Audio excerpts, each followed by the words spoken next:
Exode chapitre 9 verset 23 dit, « Moïse étendit son bâton vers le ciel, et l'Éternel envoya des tonnerres et de la grêle, des éclairs tombèrent sur la terre, et l'Éternel fit tomber un feu dessus. » Dans ce verset, nous sommes dans le contexte des fléaux que Dieu a envoyés sur l'Égypte en jugement pour son oppression du peuple d'Israël. Dans ce fléau particulier, Dieu envoie du tonnerre, de la grêle et des éclairs sur le pays d'Égypte. Moïse, en tant qu'instrument entre les mains de Dieu, étend son bâton vers le ciel, symbolisant son autorité et sa soumission à la puissance de Dieu. En conséquence, Dieu répond en envoyant le tonnerre, la grêle, la foudre et le feu sur la terre. Ce passage démontre le pouvoir absolu de Dieu sur la nature et sa capacité à contrôler les forces naturelles selon son dessein et son jugement. C'est un puissant rappel de sa souveraineté et de sa justice. De plus, cet événement montre l'intervention directe de Dieu dans la protection et la délivrance de son peuple. Il utilise ces manifestations puissantes pour démontrer sa puissance et accomplir ses promesses.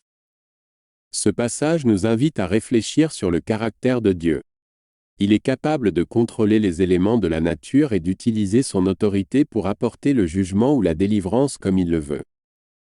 Nous devons reconnaître sa souveraineté et respecter son autorité dans tous les domaines de notre vie.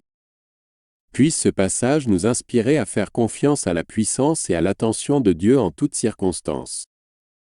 Puissions-nous reconnaître sa souveraineté et son obéissance à sa volonté. Puissions-nous nous rappeler qu'il est le Dieu suprême, capable d'agir avec puissance et justice pour accomplir ses desseins. Déclaration de foi.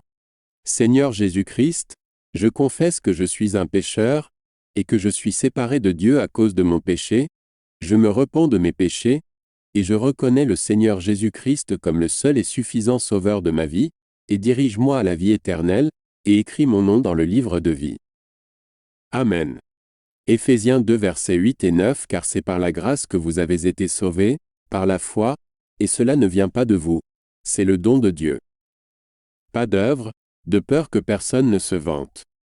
1 Jean 1 verset 9 Si nous confessons nos péchés, il est fidèle et juste pour nous les pardonner et pour nous purifier de toute iniquité.